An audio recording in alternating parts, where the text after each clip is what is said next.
Hello दोस्तों, स्वागत है आपका हमारे YouTube चैनल IAS फर्स्ट पर। दोस्तों, आज के इस वीडियो में हम बात करने वाले हैं यूपीएससी प्रीलिम्स क्वेश्चन प्रैक्टिस की, जो कि यूपीएससी 2026 में पूछा जा सकता है। तो चलिए शुरू करते हैं। आज का पहला क्वेश्चन है, consider the following statements regarding the basic structure of the constitution. आप लोगों को 200 स्टेटमेंट दिख रहा है, ये आप लोग खुद पढ़िए।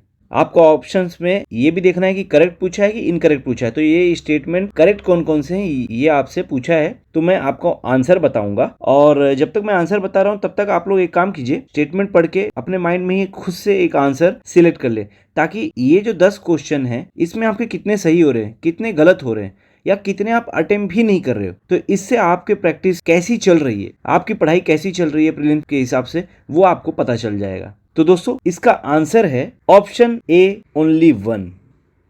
तो दोस्तों, जो स्टेटमेंट 2 है वो करेक्ट है और स्टेटमेंट 1 जो है वो गलत है, क्योंकि वो जुडिशियल इनोवेशन है। और स्टेटमेंट 3 भी इनकरेक्ट है, सॉरी, क्योंकि पार्लियामेंट जो है उसमें बदलाव नहीं कर सकता है। Parliament can not alter it, क्योंकि इसमें दिया है कि the power of parliament to amend the constitution under article 368 includes the power to alter the basic structure. दोस्तों, बेसिक स्ट्रक्चर को अल्टर नहीं किया जा सकता है, तो इसीलिए ओनली वन। और दोस्तों, ये जो मैं ऑप्शंस लाया हूँ ये नए पैटर्न के हिसाब से लाया हूँ, तो इसलिए भी ये जो क्वेश्चंस है आपके लिए काफी फायदेमंद होने वाले हैं।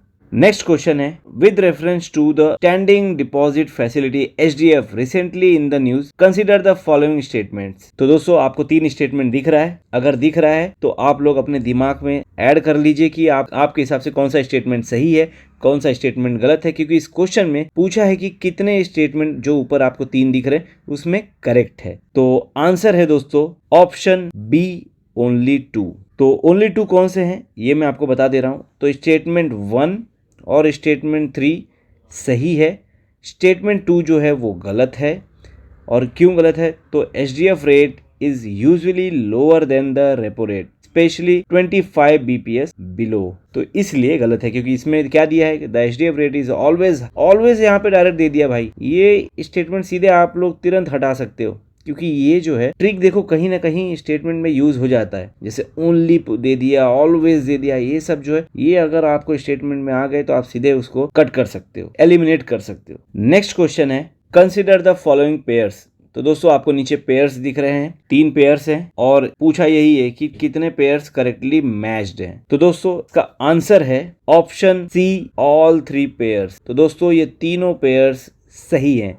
तो चाहे वो बन्नी ग्रासलैंड हो, हैदरपुर वेटलैंड हो या सुल्तानपुर नेशनल पार्क, तीनों का जो भी सिग्निफिकेंस दिया है वो तीनों के तीनों सही है। और दोस्तों, ये इसलिए भी मैंने इसमें ऐड किया है क्योंकि ये तीनों न्यूज़ में थे, इस वजह से इसे ऐड किया है। आप लोग इसके बारे में पढ़ लेना। दोस्तों, नेक्स्ट क्वेश्चन है, with reference to the ceremonial tradition of ancient India, consider the following statements. तो यहाँ भी आपको 3 स्टेटमेंट दिख रहे हैं। आप लोग स्क्रीनशॉट लेके या वीडियो रोक के पढ़ लीजिए और दिमाग में आपके किस हिसाब से क्या आंसर हो सकता है, क्या सही हो सकता है, क्या गलत हो सकता है स्टेटमेंट, ये आप नोट कर लीजिए। तो इसमें भी क्वेश्चन यही पूछा है कि अबो स्टेटमेंट में कितने सही है, how many of the above statements are correct. तो दोस्तों, इसका आंसर है ऑप्शन सी, ऑल 3, मतलब तीनों स्टेटमेंट सही है। इसका मतलब these tradition were characterized by the rejection of the authority of Vedas. Both Buddhism and Jainism are considered part of the Shramana movement. The Ajivika sect founded by Makkhali Gosala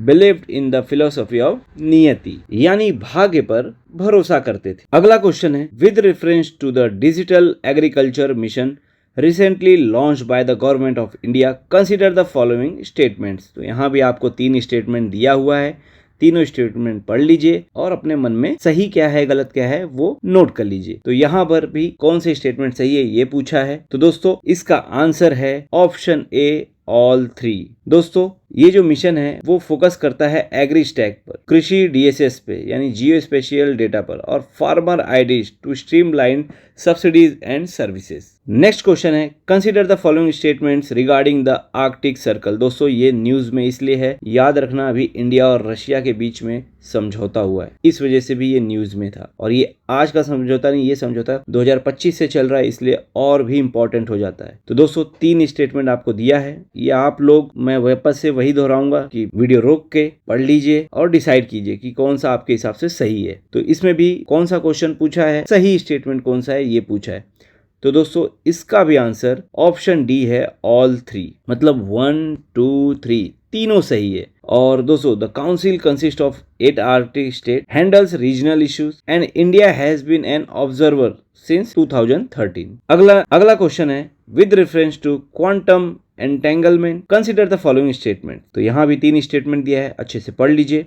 और पूछा क्या है, तो तीनों सही पूछा है कि तीनों में से कौन सा सही है, सॉरी मैं तीनों सही बोल रहा हूँ, तीनों में से कौन सा सही है और कितने सही है, कौन सा छोड़ दो, कितने सही है ये पूछा है। तो इसका आंसर है ऑप्शन ए, ओनली 2। अब ये कौन से स्टेटमेंट सही है ये मैं आपको बता दे रहा हूं। तो ऑप्शन स्टेटमेंट 1 और स्टेटमेंट 3 ये सही है। तो दोस्तों स्टेटमेंट 2 जो है ये गलत है। क्यों गलत है? क्योंकि स्टेटमेंट में दिया है कि this phenomena violets the principal that information can not travel faster than the speed of light. तो ये गलत इसलिए है क्योंकि while particles are linked, usable information is not actually transmitted faster than light। तो यहाँ पे यूजेबल इंफॉर्मेशन की बात होता है, नॉट एवरी इंफॉर्मेशन। अगला क्वेश्चन है, in the context of medieval India the term Amara Nayakas refers to what. तो आपको 4 ऑप्शंस दिख रहे हैं। दोस्तों ऐसा नहीं कि यूपीएससी जो अभी मैंने इसके पहले जितने क्वेश्चन पूछे हैं वैसा पूछेगा, ऐसे भी क्वेश्चन पूछता है। तो इसमें मैं आपको एक अगर आपको ट्रिक नहीं पता रहेगा तो मैं एग्जाम पॉइंट ऑफ व्यू से एक ट्रिक आपको बता दे रहा हूँ,